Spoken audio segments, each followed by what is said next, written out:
You hear rumors of war. So, naririnig natin yon. At I think kung nabalitaan ninyo sa ating Prime Minister dito sa Japan, ay nagkaroon ng medyo mainit sa China ngayon and Japan. Dapat aware din po kayo, nandito po kayo sa Japan, no? Dahil sa statement, kaya napakahalaga mga kapatid, totoo ang sinabi ng Bible that the power of tongue or the power lies upon your tongue, whether it breaks or it blessed. Kaya napakahalaga kung ano yung lumalabas sa bibig dahil ito may kapangyarihan, whether ito ay magwawasak or magpapala. At totoo po ang sinasabi ng Panginoong Hesus, sabi niya, take heed, mag-ingat po tayo. Anyway, bakit ko po ito sinasabi, bago po tayo magbukas ng ating Bible, ay isa pong tunay na ipinapakita ng Espiritu sa buong iglesia ng Panginoong Hesus dito sa mundo, na ang pagsiseryoso ng Diyos sa iglesia noon pa man at higit sa panahon na ito ay napakaseryoso na. Ulitin ko po, tapos na ang panahon ng playing church. Hindi na tayo playing church. If you are part of the church or not part of the church, mayroon ng tinatawag na distinction. Makikita na siya kung ikaw ay sa iglesia ng Panginoong Jesucristo or ibang Kristo. Ibig sabihin, bawat religion ay mayroong tinatawag na Kristo. At yung mga Kristo nila, kung alam natin, yung Kristo na lang natin, buhay. Magpakailanman. At yung mga Kristo nila, alam na natin. Kaya i-check natin yung ating pananampalataya kung ikaw ay na kay Kristo. Sabi ni Apostol Pablo sa 2 Corinthians, check our faith kung tayo po ay nasa totoong pananampalataya. So hindi na po tawag dito, patumpik-tumpik ang buhay ng pagiging Kristiyano. Sabihin natin Christian. Hindi ito religious word. Sabihin natin Christian. Kailanman hindi ito religious word, ang salitang Christian. Dahil 2 beses lamang binanggit ang salitang Christian sa bibig ni Apostol Pablo at bibig ni Apostol Pedro, or sa sulat nila, sa bibig ng mga unbeliever, ang salitang Christian. Sabihin natin ulit, Christian. Ang Christian ay isang uri ng pamumuhay. Hindi ito religion. Tandaan po natin, kung tinanong nila, Christian ka ba? Ang ibig sabihin, ikaw ba ay namumuhay ng katulad ng pamumuhay ni Kristo? Yun po yung ibig sabihin nun. Hindi yung ikaw ay Baptist or born again or Protestant or Catholic, hindi ka Muslim, hindi ka Buddhist, hindi po yun. Ang ibig sabihin po ng Christian, isang uri ng lifestyle. The word Christian itself. Napakahalaga na itimo natin sa ating isipan na ang salitang Christian, kapag sinabing Christian ka, ibig sabihin, nakikita nila ang pamumuhay mo at ang nakikita dapat sa iyo ay ang Panginoong Hesus dahil siya ang tunay na Kristo. Ano ang Kristo? Anak ng Diyos. Anak ng tao, anak ng Diyos dahil siya yung Kristo, Jesus dahil siya yung anak ng tao. At napakahalaga na pinag-aaralan natin. Kaya nga ang sabi ko, napakahalaga na malaman natin na ang Diyos ay napakaseryoso na sa panahong ito. Dahil ako rin noon, alam naman ng aking lalo ng aking asawa, na mahabang panahon po in my testimony na hindi ko alam kung ano ang tunay na pamumuhay Kristiyano until such time na eto, kaya ako narito sa harapan ninyo ngayon. Hindi nagkataon na ang mga parents natin ay sila ang naunang nakakilala sa Panginoong Hesus. Kaya tayo ngayon ay nasa panahon natin ng pagiging anak ng Diyos sa buhay na ito. Anyway, Ulitin ko po, seryoso po ang Diyos sa inyo. Sabihin mo sa katabi mo, seryoso ang Diyos. Sa'yo. Alam niyo po ang kaseryosohan na yan. Seryoso ang Diyos sa inyo. Ibig sabihin, bigyan ko lang, kung kaano kaseryoso ang Panginoong Diyos, kaya niya ibinigay ang kanyang bugtong na anak. Reflect that. And in our remembrance, kailangan nating isipin lagi na ganun seryoso na kahit na alam ng Panginoong Hesus, bata pa siya, 12 years old, sinabi na niya kung ano ang kanyang magiging buhay. Siya lang ang tao na alam niya kung ano ang kanyang kahihinatnan noong bata pa siya. Sinabi na niya. Which is supposed to be lahat tayo, alam natin yung ating final destiny. Para pagdating ng ating final destiny, pwede nating sabihin ang katulad ng sinabi ng Panginoong Hesus, it is finished. So until you can say you are finished, you're not done yet. Ibig sabihin, gusto mo pa ng adobo, gusto mo pa ng fried chicken, di ba? Ang dami pa nating gusto sa buhay. Anyway, ganun pa man, masarap ang buhay sa sanlibutan, pero mas masarap ang buhay sa walang hanggan na kasamang Panginoong Hesus. Sabihin natin Eden. Naintindihan niyo pa yung sinabi niyo? Sabihin natin ulit, Eden. Lagi ko pong tinuturo sa atin na ang Hebrew word, the presence of God in Hebrew is Eden. So, Garden of Eden means the order of the presence of God. Yung order, yung kagandahan, ang glory ng Diyos, nasa order siya. Kaya siya tinawag na garden. Kaya pag pupunta kayo sa garden, hindi siya tinatawag na, anong tawag doon? Sa Tagalog, ano ba tawag doon? Yung ilang, alam niyo po yung ilang? Wilderness, parang ganon. Pag ilang wilderness, walang order. Atsi-kutsi yung, yung mga halaman. Pero pag sinabing garden, nakapunta na kayo ng garden ng may tulip, tapos doon sa banda roon, may rose, santan. Di ba ang sarap maglakad doon? At peace ka talaga. Parang gusto mo nang magtayo ng bahay doon. Parang gusto mo nang maglagay ng tent at doon ka na matulog dahil sa kagandahan. Ganun po ang tinatawag na garden. Ang garden na yon, ang pinakamahalaga doon, yung Eden. Ano yung Eden ulit? Okay? Na mahalaga po na alam natin that when the word presence of God means Garden of Eden. Yun po ang ibig sabihin nun. When God created the Garden of Eden, He created first the garden where man ay ilagay niya in the middle ng kanyang presence. Ang talagang purpose ng buhay mo ay nasa Garden of Eden. Ulitin ko, ang purpose ng buhay mo, number 1, is to live and to enter in the presence of God. Kaya kayo pumupunta sa simbahan dahil iniisip natin para maranasan natin ang presensya ng Diyos. Ibig sabihin, maranasan natin ang presence. Maranasan natin ang Garden of Eden. That's why God made tabernacle through Moses. At yun lamang ang religion na binigay ng Diyos para ang kanyang presence ay bumaba sa pamamagitan ng tabernacle na yon. Okay?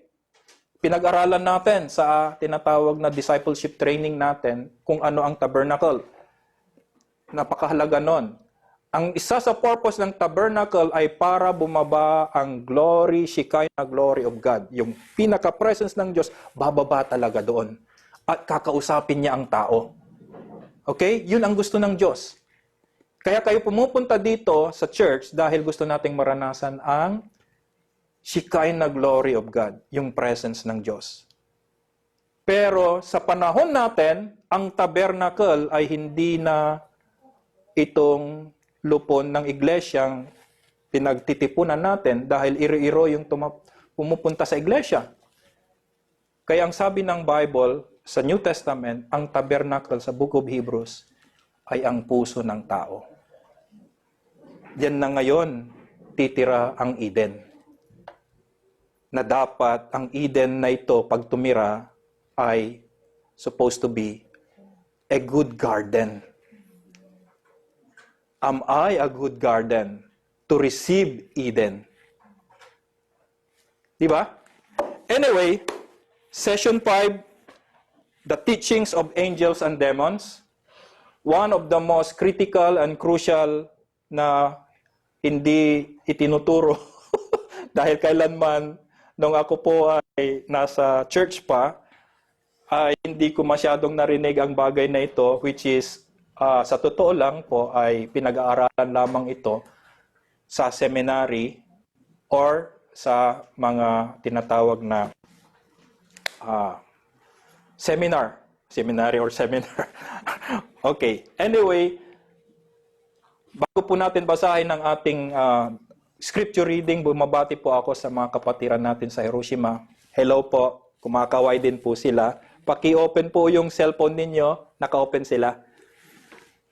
Nakikita nila tayo. At good afternoon po sa inyong lahat. Gambatin Kahit wala po si pastor, alam ko nagagambaro din po kayo. Pasensya na po at mahirap pong bumiyahe. Kararating ko lang kanina ng 10:30. Wala pa po akong tulog. So, hindi ko alam kung kakayanin ko ang bumiyahe ng 7 hours from Wakayama to Hiroshima. So, hopefully, by December sa Christmas party po, magsama-sama po tayo.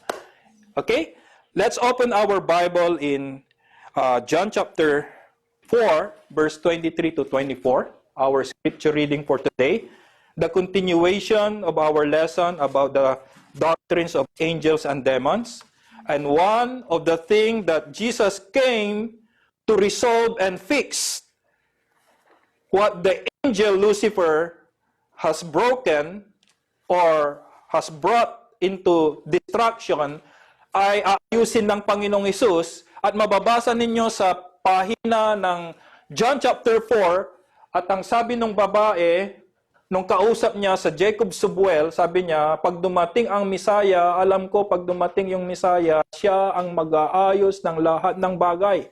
At ang sabi ng Panginoong Hesus sa babae, tama ka, yan ang sinasabi mo, ayusin ng Diyos ang lahat ng bagay. Sa isipan ng tao, sa isipan ng babae, pagbabasahin niyo po yung chapter 4, ang isipan niya ay yung kanilang conflict between the Samaria and Judea.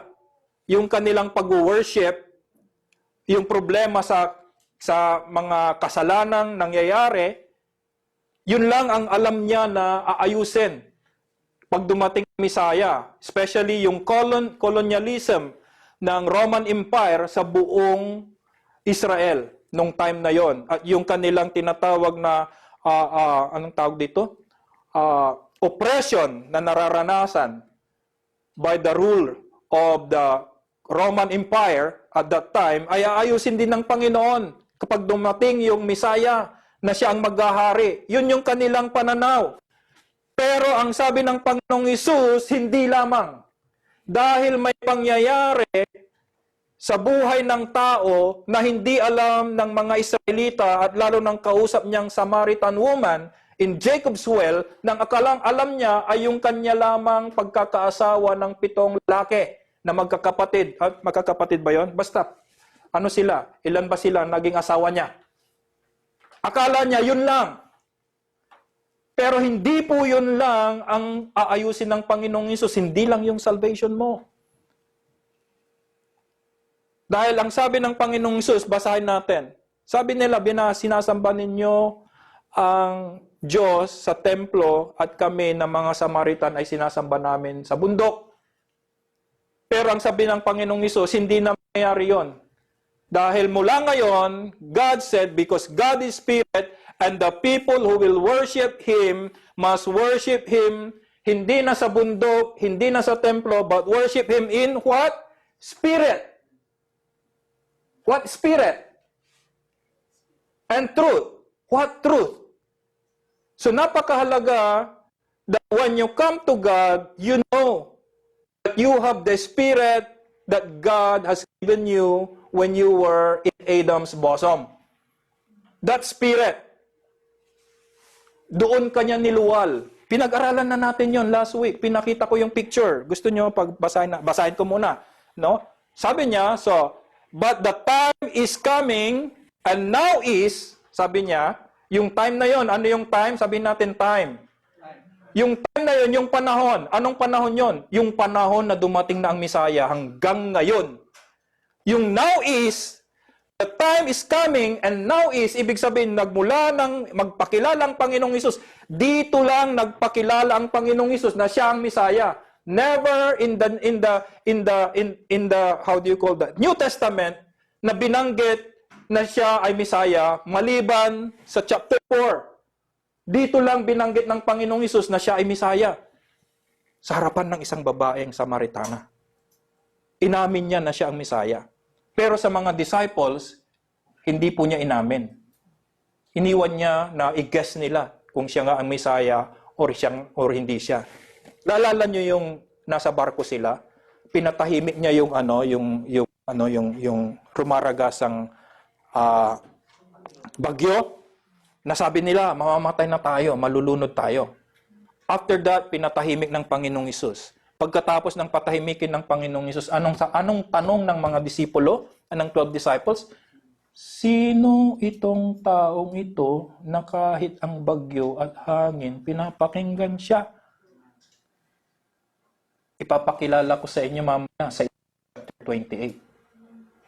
Nandoon sa Ezekiel chapter 28, yung nangyari sa bagyo, sa fig tree, sa bulag, sa resurrection ni Lazarus, nasa Ezekiel chapter 28 pala siya. Kung bubulayin natin. Okay, sabi dito, and now is, ibig sabihin yung panahon ni Jesus Christ at sa panahon natin, yun yung time na tinutukoy. Nakapasok ka ba sa panahon na yon? So, from that time forward until now, you must worship God in spirit and in truth. When the true worshiper, what kind of worshiper? Who has the Spirit of God and who has faith. Yung truth dito is the Word of God. The Word of God that you hear and you believe, that's called faith.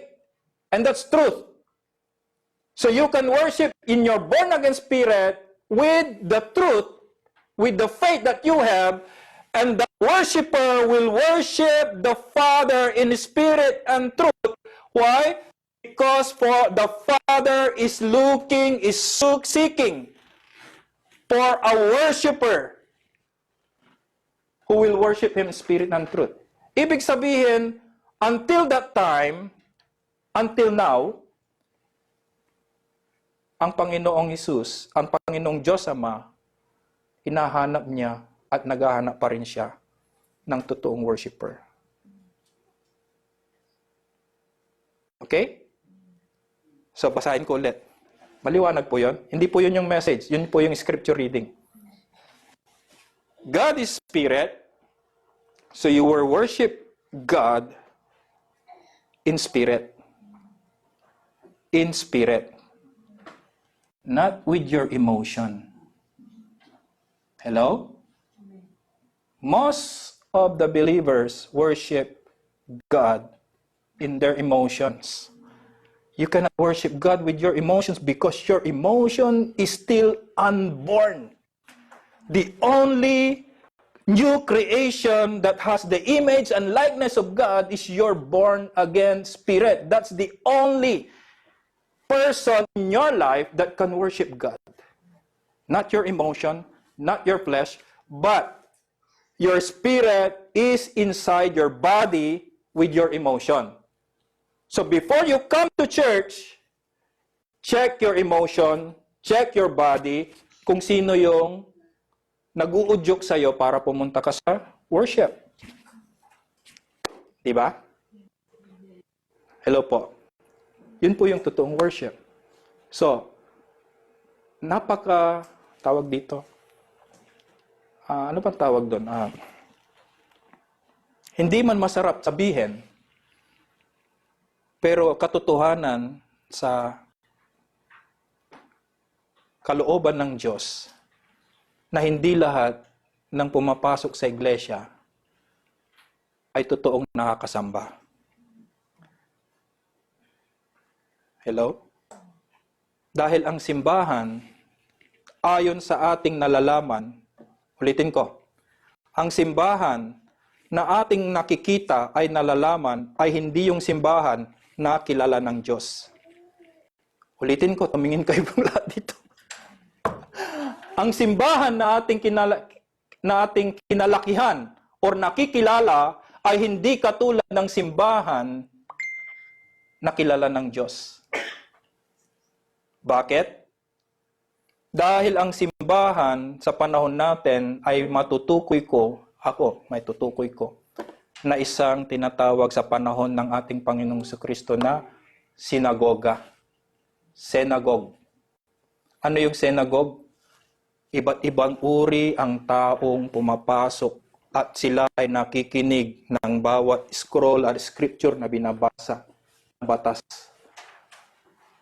Na ito yung kanilang pamantayan ng pamumuhay. At minsan ang Panginoong Hesus binasa niya ang scripture na yon. Hello? Saan niya binasa? Hindi sa templo. Saan niya binasa? Sa sinagoga. Napakahalaga na alam natin yung mga bagay na yon sa panahon na yon. Anong ibig sabihin po nito? Ang ibig sabihin po, kung sa panahon natin, ito ay isang barangay hall, na lahat ng tao ay pumapasok sa community na yon at sila ay nakikinig kung ano ang sinasabi ng kinauukulan. Sa panahon yon, ang tawag sa barangay hall na yon, sa community na yon ay synagogue. Andun ang Pariseo, andun ang magnanakaw, andun ang adulterer, andun si Jesus, andun ang 12 disciples, andun si Mama Mary, andun si Lazarus, andun yung may sakit, yung mga possessed ng mga evil spirit, andun halo-halo. Hindi po yun simbahan. At katulad ng panahon na ito, hindi po yun yung tunay na simbahan na nilikha ng Diyos sa panahon ni Adan. Kaya ang sabi ko kanina, seryoso ang Diyos sa panahon natin. Dahil ang totoong hinahanap ng Diyos na sasamba sa Kanya ay mayroong tinatawag na born in the Spirit, in the likeness and image of Jesus Christ. Yun po yung tunay na mga kasama sa Diyos. Masakit man, pero yun yung totoo. Hello po? Kaya ang tanong, pwedeng magtanong. Bago po ako mag-pray. Hindi po ako nagpipreach. Bago po tayo mag-pray, ang tanong, sa isang buwan at 4 na beses na pumunta ka sa simbahan, ang tanong ko, nakasamba ka ba ng totoo sa espiritu at katotohanan? Tanong lang. Sa isang taon na pumunta ka sa simbahan, ilang beses sa tingin mo na nakasamba ka sa Diyos, sa espiritu at sa katotohanan? Bakit? Tandaan po natin, sabi ng Panginoong Hesus, the Father who is Spirit is looking for a true worshiper who will worship Him in spirit and in. So the Father is only seeking and looking for a worshiper in spirit and in. The same image of the Father must be in the image of the worshiper. The same what is the Father's like must be inside the worshiper. So you can worship Him in the same nature that the Father or God has. Ulitin ko yung tanong. Sa isang taon, sa tingin natin, ilang beses ka totoo naka-worship? Check lang po. Di ba? It's no time to play church. Wala na tayo sa panahon na maglaro sa simbahan. Hello po. Seryoso po ang Diyos. Sasalubungin niya lamang pagdating ng Panginoong Hesus yung true worshiper. Yun lamang ang mga kasama niya to worship Him in spirit and in truth and eternity. Yun lamang, sila lamang mga kasama doon. Ang tanong, kasama ka ba doon?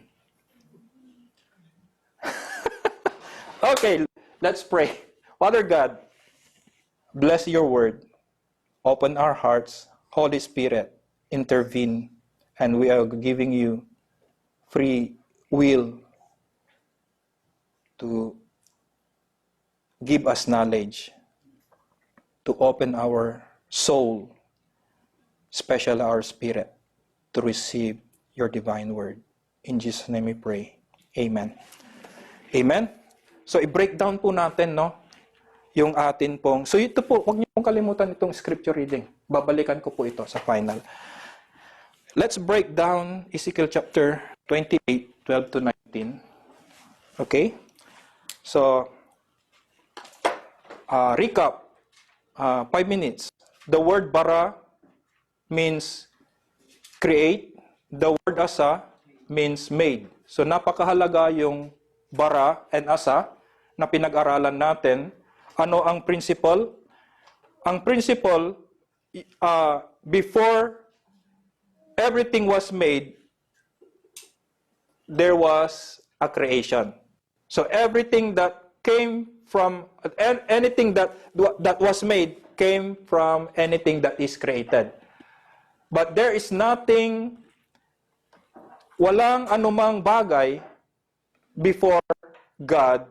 That's why God only has the description or sa Kanya lamang ma-ascribe ang tinatawag na creator. Okay? Because only God could start something from nothing, can produce something out of nothing. There's nothing and there's no one exists before God. So napakahalaga po yung Genesis chapter 1 na binasa natin. I'm trying to wrap up kasi hindi po madaling ipaliwanag ito, no? So yung verse 1 and verse 2 ng Genesis chapter 1, in the beginning God created the heavens and the earth. Verse 2, the earth was without form. It is chaos without form. And ano yung isa? Void, empty, walang laman. And darkness is hovering over the surface. Or the darkness is over the surface. And the Spirit of God is hovering over the waters. So yun po yung pangyayari. At napakahalaga yung part na ito dahil nandito po sa Ezekiel chapter 28 yan, verse 14 I guess. Kaya napakahalaga na balik-balikan po natin. So, the earth was without form, disorder, out of formal order, void, chaos, or confusion. Yun ang ibig sabihin ng void. Darkness means covering the whole earth. So, when God finished, remember, God said all that He has created, it was good for 7 times. 7 times po niya in the creation in Genesis chapter 1 na sinabi niyang, it was good. It was good. It was good. It was good. It was good. 7 times, it was good. When you say it was good in 7 times, ibig sabihin, perfectly good. Everything is perfect. Yun yung ibig sabihin nun. So mahalaga na makita ninyo yung word, every word na dinidetalye dito. Ne? So when God created everything, tinanggal niya ang tinatawag na disorder, yung walang forma, tinanggal niya ang chaos, confusion, tinanggal niya ang darkness, and He said, it was perfect. Everything was perfect. But before perfection came, of the creation, mayroong mga nangyari at ito ay makikita natin sa Ezekiel chapter 28. So, let's go to Ezekiel chapter 28.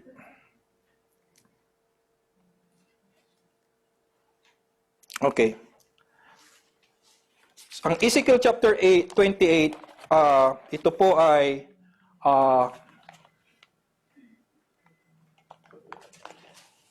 verse 28 po ay, chapter 28 po ay kausap ni God si Ezekiel at sasabihin ni Ezekiel sa hari ng Tyre ang mga bagay na binuksan sa isipan ni Ezekiel kung ano ang ipapakita ng Diyos sa kanya, yun yung sasabihin niya sa hari ng Tyre.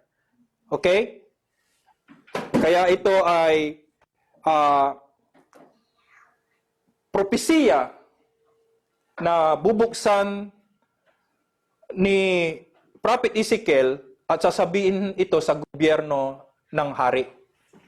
At ang pinakamasaklap na, ang sabi ng Panginoong Diyos, sabi niya, say to him, thus says the Lord, you were the seal of perfection, full of wisdom, perfect in beauty.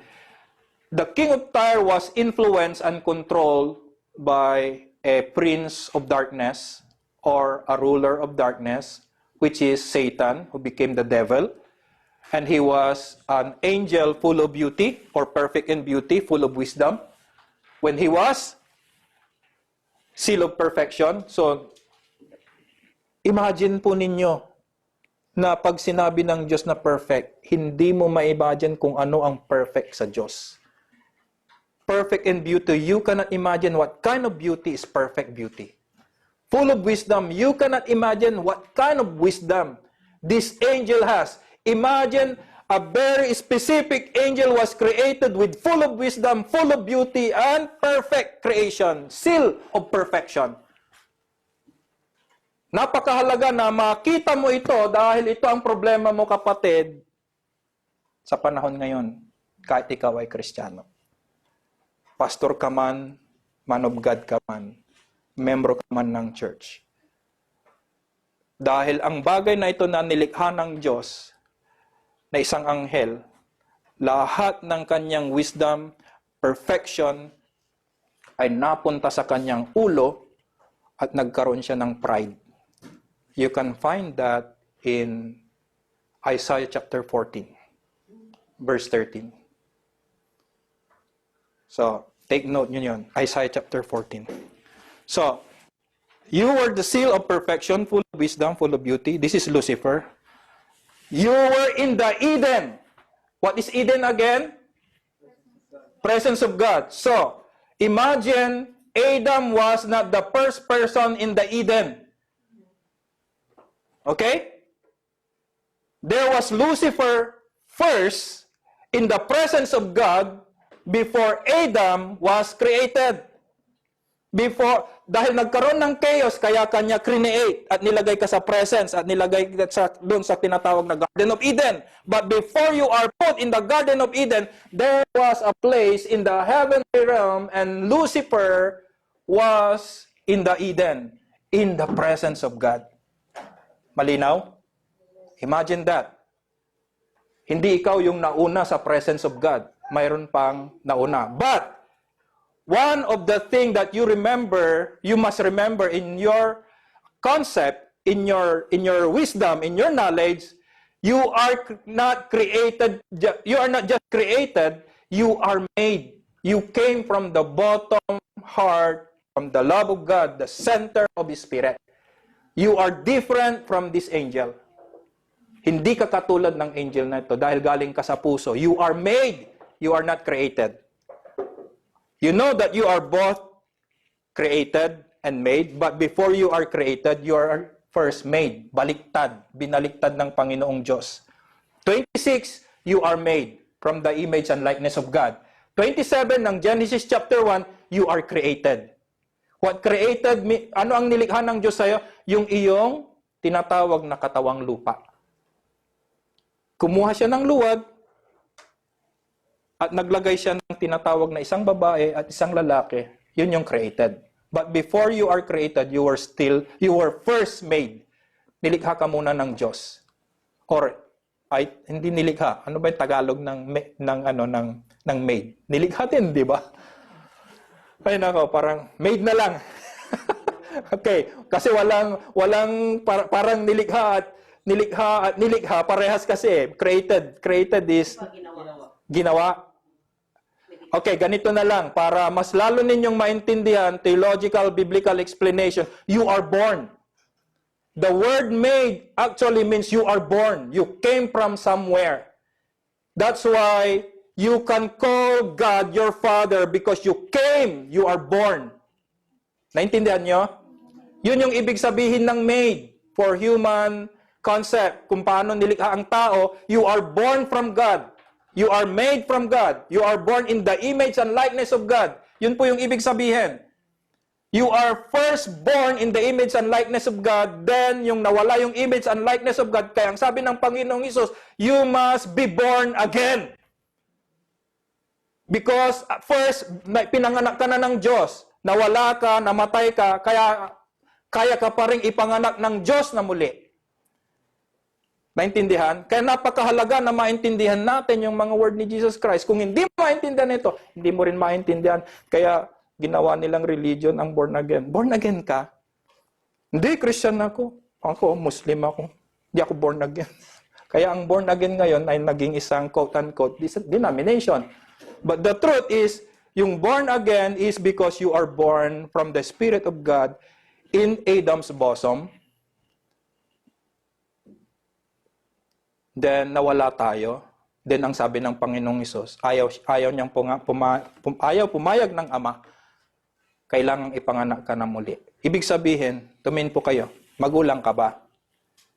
Kaya ka naging magulang kasi mayroong supling na nanggaling sa'yo.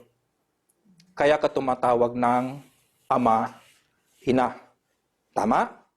Hello, tama po ba? Ulitin ko. Bato-bato sa langit, paumanhin po. Ang mag-asawa na walang anak, magulang ba sila? Hindi, di ba? So mag-asawa lang sila. Hindi sila magulang. Naintindihan? Tama ba yung concept? Kahit biological explanation or scientific explanation. Tama ang Bible, di ba?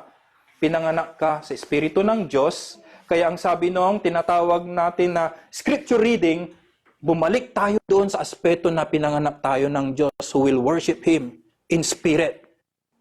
Naunawaan niyo po? Mahalaga yun. Yun yung kailangan bumalik. Kaya nakaka-worship ka kasi naintindihan mo yung concept. Okay? You were in the Eden, the garden of God, every precious stone. So, is your covering, everybody say covering. Remember the word covering. The covering word here means, hindi lang yung covering, hindi lang yung suit niyan Covering means protection. The word covering here, especially in the last verse ng ating chapter 28 ng Ezekiel na binabasa natin, ang covering means here is protection. The workmanship of your timbrels and pipes was prepared for you the day you were created. Remember, this angel is created. He is not born. You are born, angels are created. Men are born, angels are created. Remember that. That's why angel cannot be born again. That's why angel who rebel against God cannot be born again. They cannot return to heaven. Wala silang salvation. Hello? That's why Satan cannot be born again because he is created. He is not born. Naunawaan niyo po? Hello? Mahalaga po ito. That's why pagdating ng tinatawag na judgment day, sa tinatawag na final judgment sa condemnation sa Sheol, si Satan and his angels, the evil spirits, are going there. Hope we are not going there. Hindi tayo papunta doon. Sabihin mo sa katabi mo, hindi ka papunta doon. Okay? Napakahalaga yung concept. That's why, sinasabi ng Bible, do not worship angel. Hello?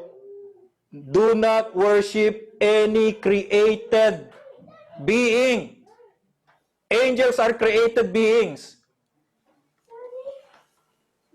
Flowers, trees, stones, mountains are created beings.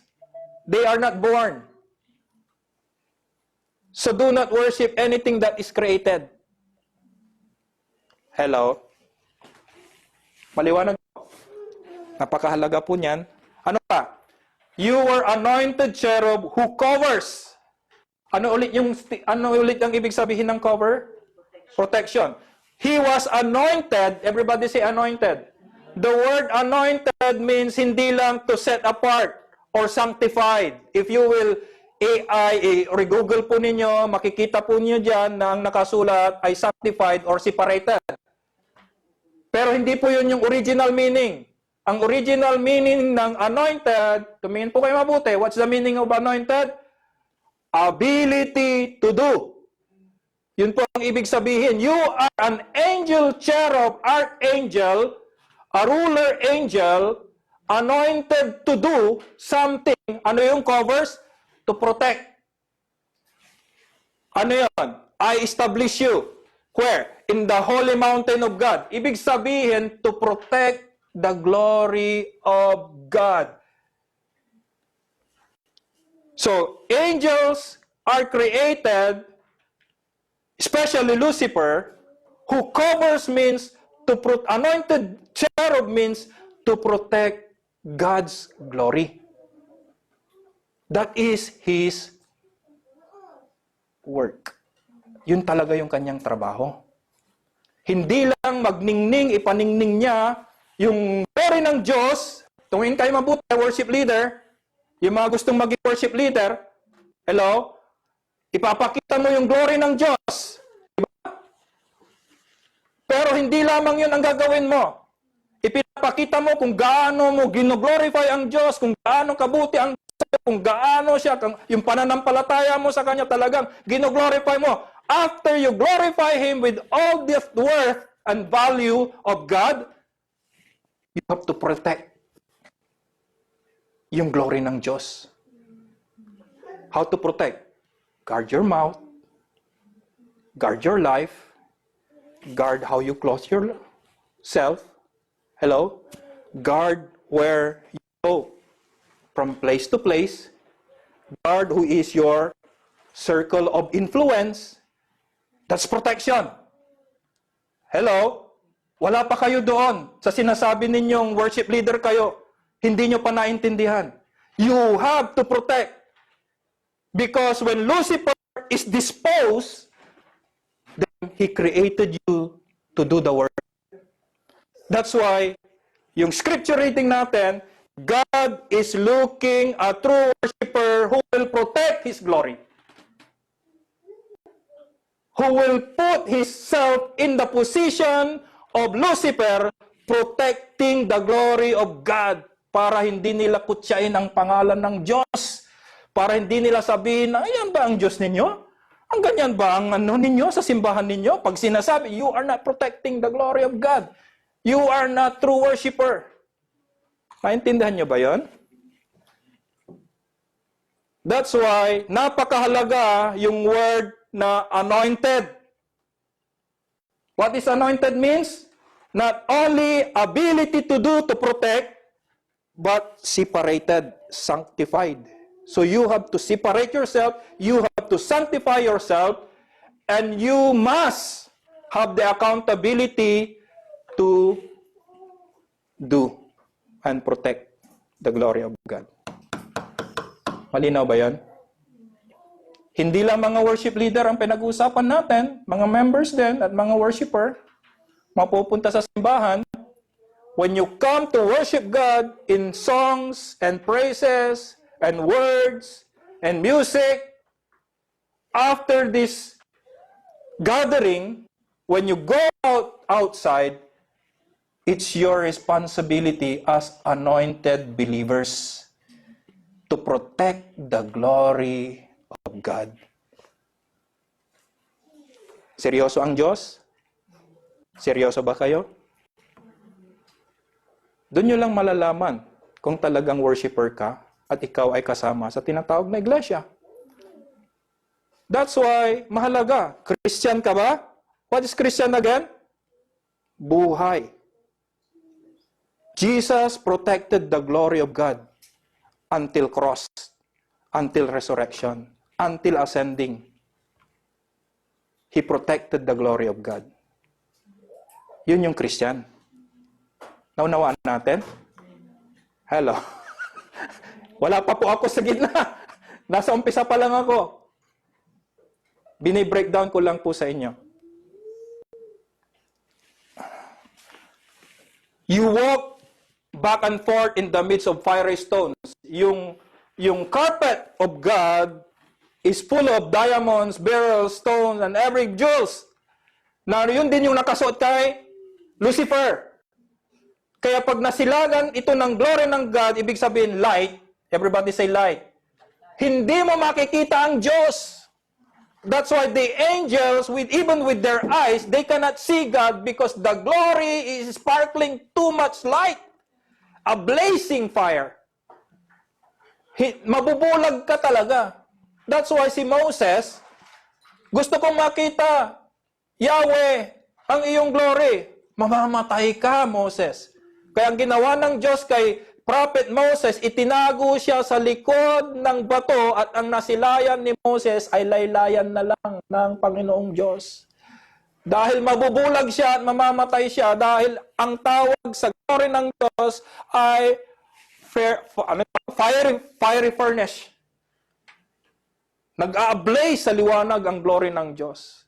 At ang sabi, you are created to protect that glory. Lucifer. That's why He created you to protect the glory of God. Hello? Naunawaan natin? You were perfect in all of your ways when you were created. Napaka-perfect niya sa lahat ng kanyang. Napaka-banal ni Lucifer. Para siyang Diyos pag naglakad.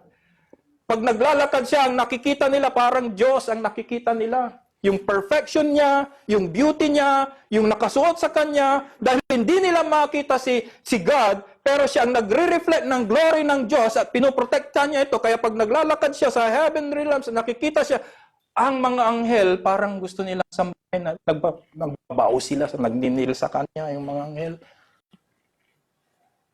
That's why si Lucifer, yung kanyang full of wisdom, perfection, and beauty, pumasok sa isip niya at siya ay nagkaroon na, alam niyo, nagkaroon siya ng pride. I will go up to the mountain. I will sit I will be the most high.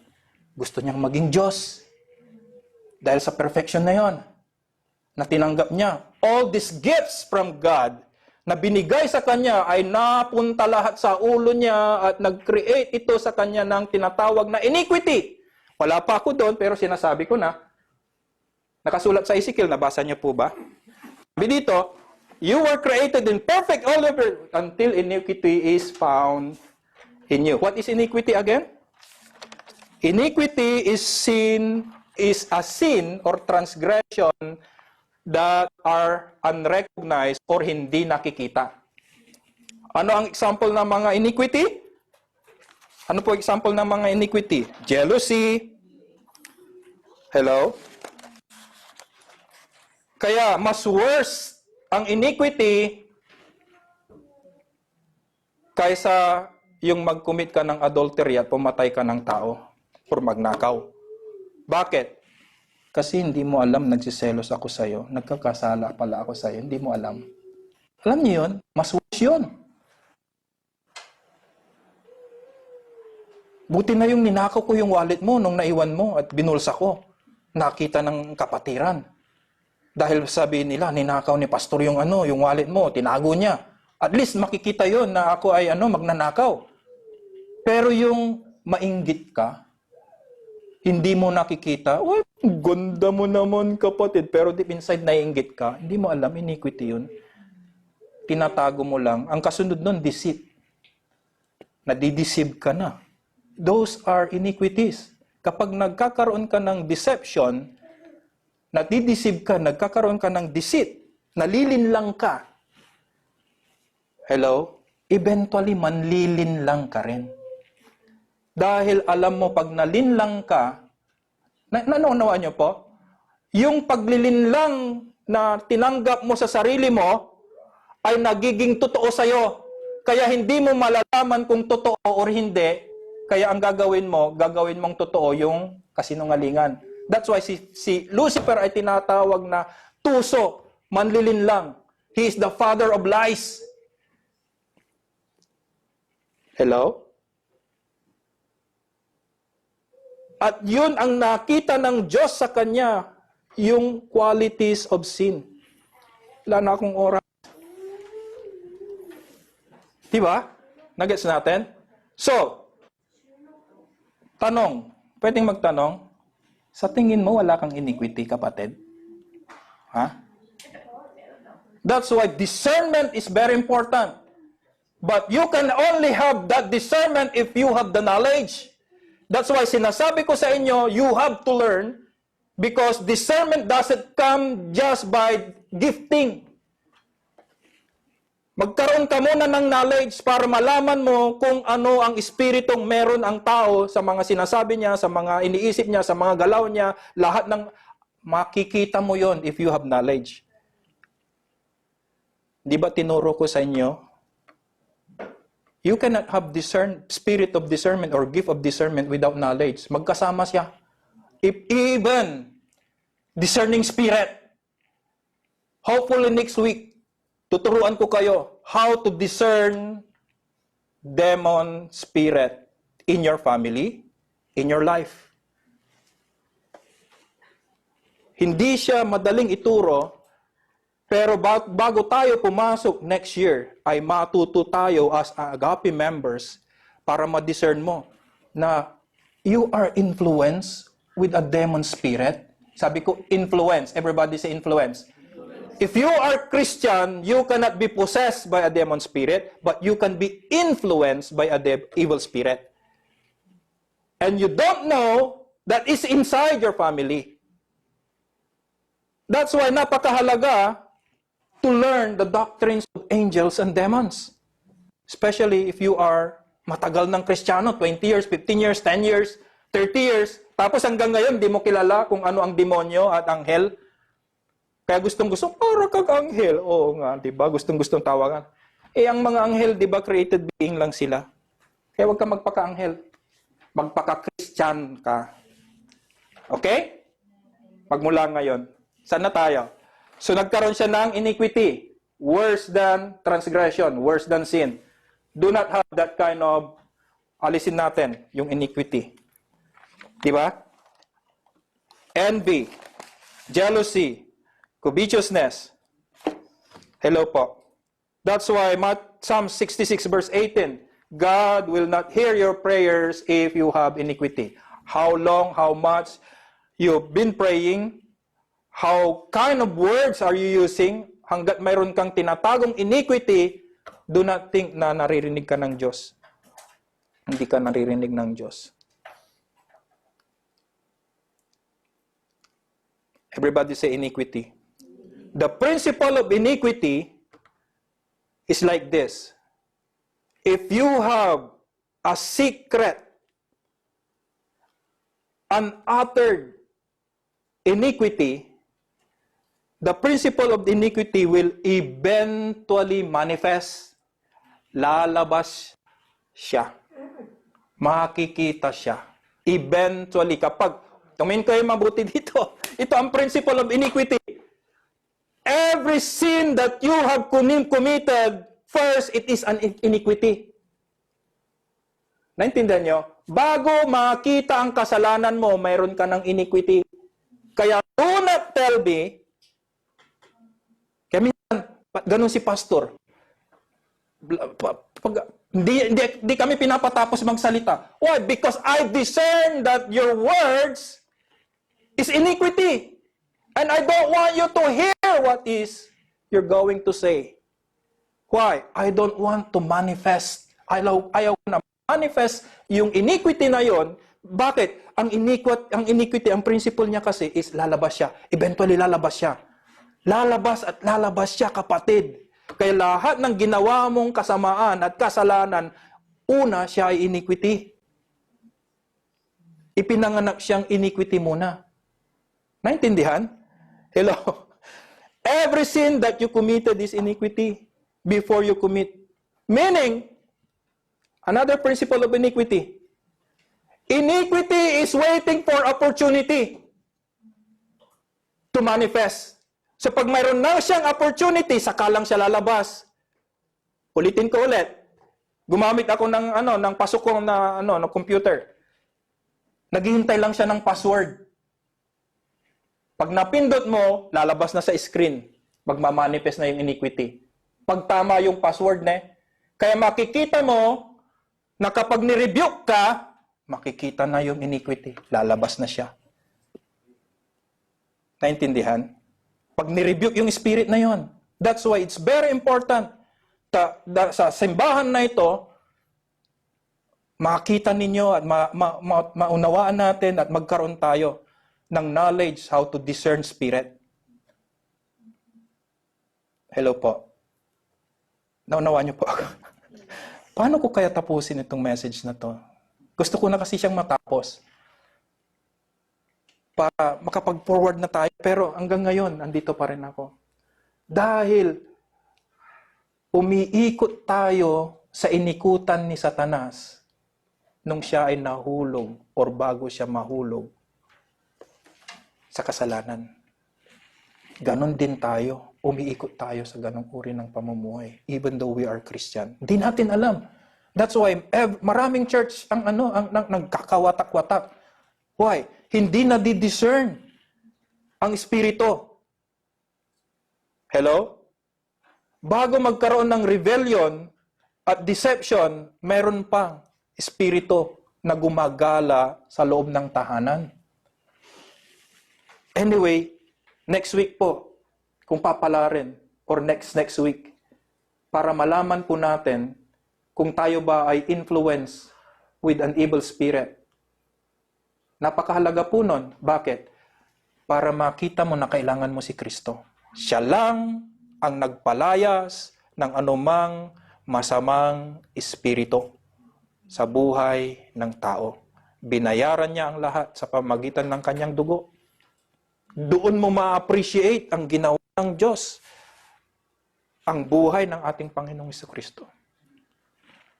Pero pag hindi mo to alam, nagiging religion na lang to. Every Sunday. Burden, di ba? Excuse ka na lang, pagod ako. Sinong pagod? Wala pa akong tulog, 30 minutes pa lang. Ha? Tapos sasabihin mo, remember, the Bible says, laziness is a sin. Di nyo ba alam na ang laziness ay kasalanan? Lalo na sa pagsamba? God is serious. Mula ngayon, seryoso siya. Kaya ang sabi ni Jesus Christ, kakaunti lamang ang papasok sa kaharian ng Diyos. Lagi kong tinatanong, kasama ka ba doon? Di ba? Ang mahalaga, alam natin, kakaunti lamang. Ang pinakatanong, kasama ka ba? Hello? Hello po. So, itong mga bagay na ito, it doesn't just shake you up, it boosts yung iyong pananampalataya na mas magkaroon ka ng hunger na kilalanin mo ang Diyos kasi hindi mo kilala ang sarili mo, mas kilala ka ni Lucifer. Because yung wisdom na meron siya, hindi tinanggal ng Diyos. Corrupted nga lang. Verse 16 ng Ezekiel. Corrupted siya, yung kanyang wisdom. Asan na ako? The abundance of your training, you became filled with violence within sin. Anong ibig sabihin yan? Anong verse yan? 16. The abundance of your trading means that Satan, that Lucifer has a great influence and respect of angels, that even angels, when they see him, they bow down on him. Kaya yung ganong uri na mayroon siya, na wino-worship nila ang Diyos, at siya naman, passing through the worship, ipapasa niya sa Diyos.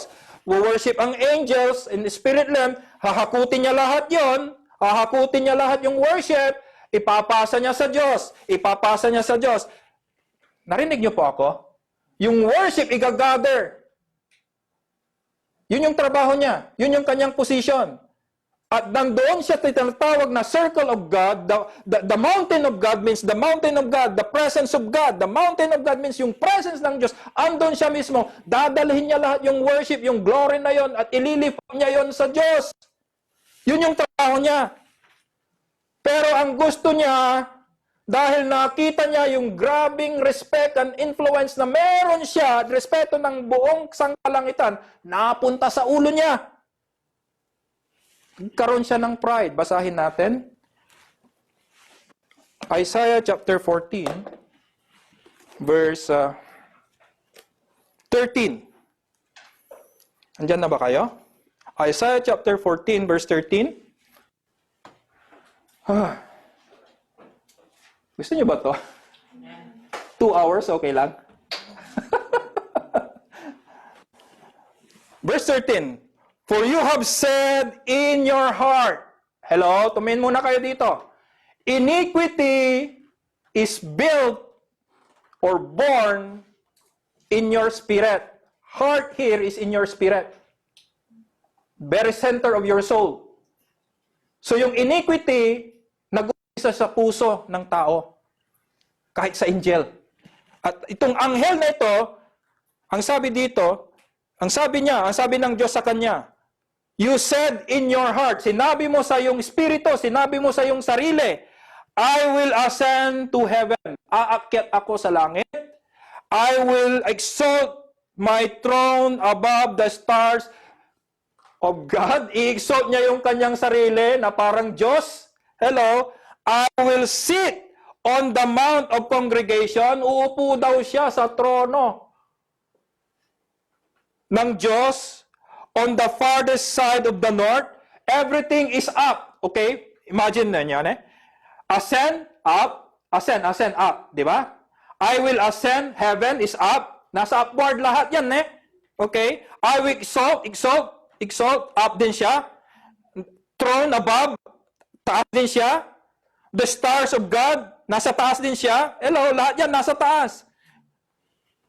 Imagine, ang anghel na ito, grabing pagmamataas meron siya. Gusto niyang maging Diyos. Yun yung ibig ko sabihin. Hello? At ang sabi, I will also sit on the mount. Saan ang mount? Di ba nasa taas? Wala namang mountain nasa baba. Nasa taas lahat ng mount. Okay? The farthest side of the north. Nasaan ang north? Nasaan ang north? Nasa taas, nasa baba? Nasa taas pa rin, no? Na-imagine niyo yun? I will ascend above the heights of the clouds. Nasaan ang clouds? Nasa baba, nasa taas? I will like the Most High. I will be like the Most High. Sabi niya, magiging Diyos din ako. Capital M, capital S. Magiging katumbas ko ay Diyos. Sabi niya. Sinabi niya yun sa kanyang puso. Remember, sinabi niya yun sa kanyang puso. Okay? Iniquity yun. Iniquity yun. Okay? Hindi pa niya ginagawa. Meron pa lang siya sa kanyang espiritu. Hindi pa nagmamanifest. That's why iniquity will eventually manifest. Hello? Pero nakita na ng Diyos, kaya ang tawag dito, tinanggal siya ng, sabi niya, nakita ng Diyos, so therefore I cast you as a profaning out of the mountain of God. Tinanggal siya sa kanyang posisyon. Okay? Hello po. Why? I destroy you, O covering cherub. So, hindi na siya protector at wala na siyang trabaho. Tinanggalan na siya ng posisyon. Wala na siyang location. Tinanggal siya sa langit, wala na siya. NPA na siya, no permanent address. Wala din siyang trabaho.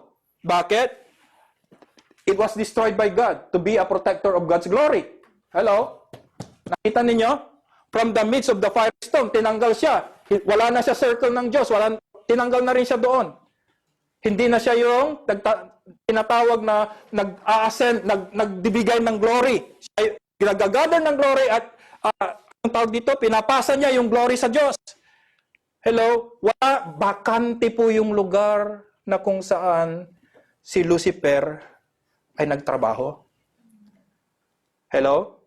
And that happens in Genesis chapter 1, verse 2. There was chaos, there was disorder, there was confusion, and there was darkness. Ito yung nangyari.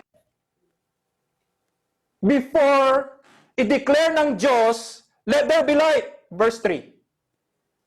Nagets niyo yun? May nangyari muna sa langit. Naunawaan nyo? Naunawaan nyo na? Napakahalaga, no? Dapat seminary na to, no? Para matuto at alam ninyo, matuto tayong lahat at alam ninyo kung ano yung ituturo nyo sa mga tao. Ibig sabihin, ano ba? You were violent. Sabi niya, nasaan ba tayo? Nasaan na ba yung...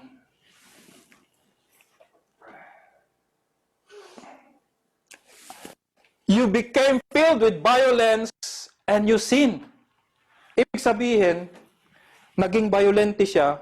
Ibig sabihin ng violent means you decided to violate your position. Violence is simply means to violate the laws of the rules or the law of your position. Yun yung ibig sabihin ng violate or violence. Binigyan ka ng posisyon at ano ba yung sa Tagalog yung violate? Nilabag. Nilabag mo ang lugar na kung saan ibinigay sa iyong posisyon, trabaho. Lahat ng perfection binigay sa iyo. Hello? Pero nilabag mo ang posisyon ng pagkakalathala sa pagkakalikha kay Lucifer. Kaya ang sabi ng Diyos sa kanya, nagkasala ka. You sin, therefore I cast you out of the mountain of God. Ibig sabihin, napakahalaga po, dito ko natapusin, 5 minutes.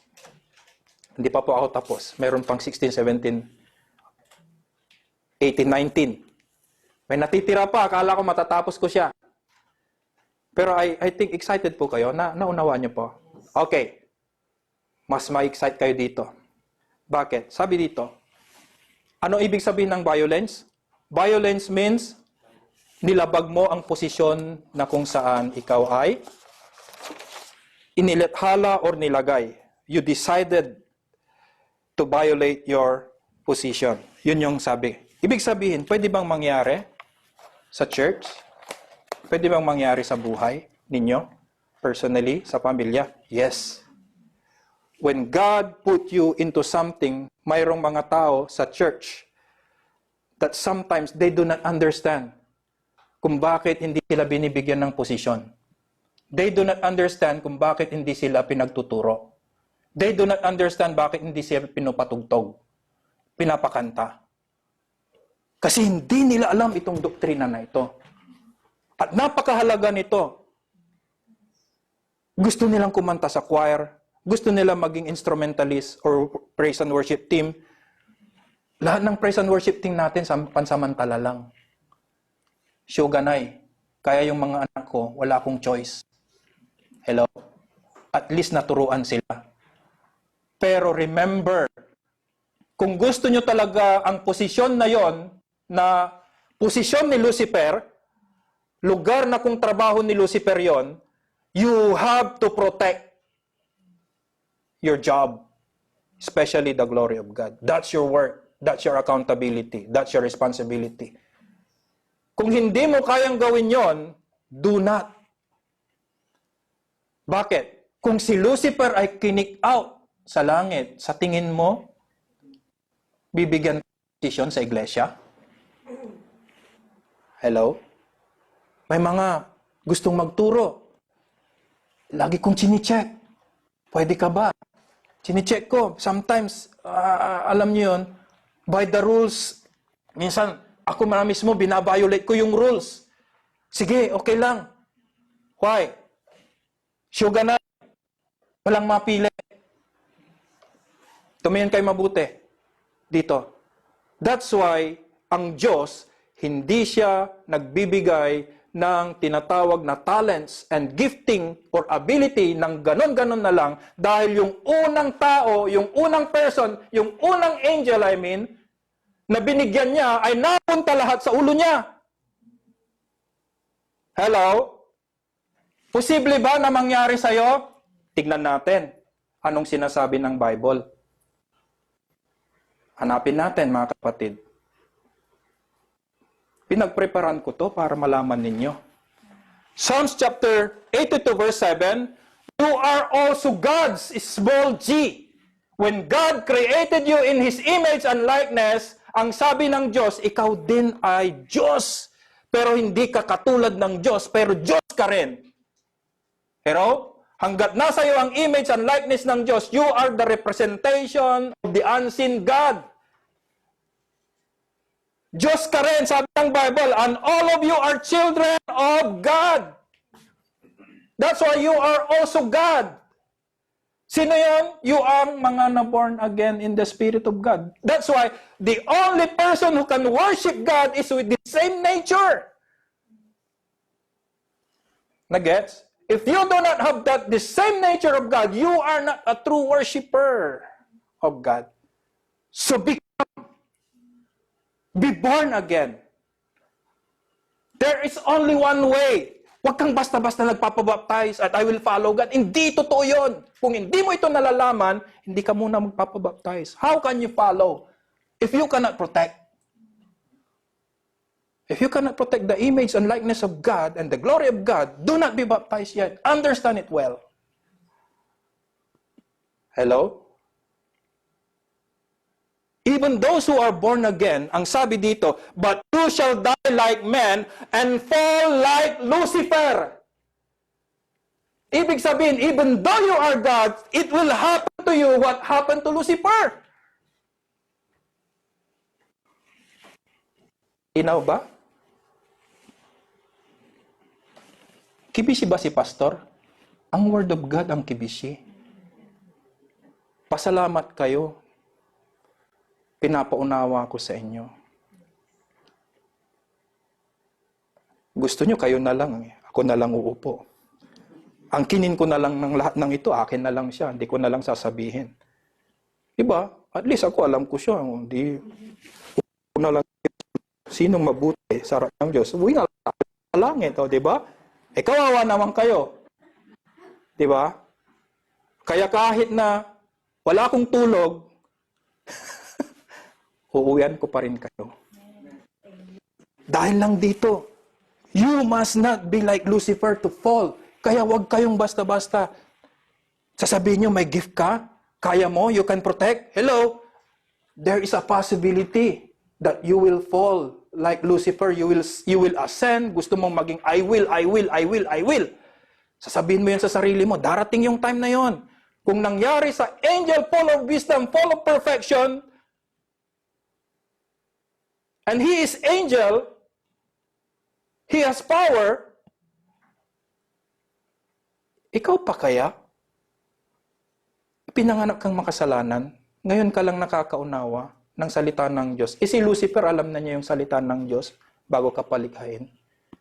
Napunta sa ulo niya, nagmataas siya. Sa tingin mo, hindi ka magmamataas kapag nalaman mo. Buti na lang, di ako nagmamataas eh. Mataas lang yung boses ko. Hello? Mataas lang yung tono ko. Naunawaan niyo po ako? Ulitin ko po bago po tayo mag-close. Balik po tayo, no? So, ulitin ko to hanggang matapos, hanggang verse 19. God is still looking for a true worshiper who will worship Him in spirit and in truth, and the time is now. From that time forward, when Jesus came to this world, He was born on this world, until this time, that time is still, God is looking. Everybody say looking. God is seeking. Everybody say God is seeking. Because the position that Lucifer had is still vacant. Mayroon pang vacancy in heaven to bring that glory to God, and He chose you to bring that glory to God. That's why, ingatan ninyo ang inyong pagtutugtog at pagkanta at alam niyo yon, gawin ninyo para sa Diyos. Bakit? Mamagaya ka kay Lucifer. Dahil sa sobrang ability mo at gusto mong ipakita yung kaya mo. Ang mga ganong Kristiyano, inaayawan ng Diyos. Hello? Unawain mo muna ito. He is looking until now, meaning wala pang nakaka-occupy ng posisyon na yon. And He is waiting for you. So be born again first. Believe in the Lord Jesus Christ. Be saved. And follow Jesus in your life. And eventually, when you grow in this knowledge, you will decide for yourself. Do not play church. Let's all stand and let's pray. Father God, alam po na may kabigatan ng mensahe. Pero nakita namin, Lord, yung ginawa ng Panginoong Jesucristo ng Kalbaryo. Naging mas malawak ang aming pagkaunawa, ang aming paningin sa lahat ng kanyang ginawa mula kapanganakan, kamatayan, ang muling pagkabuhay, at ang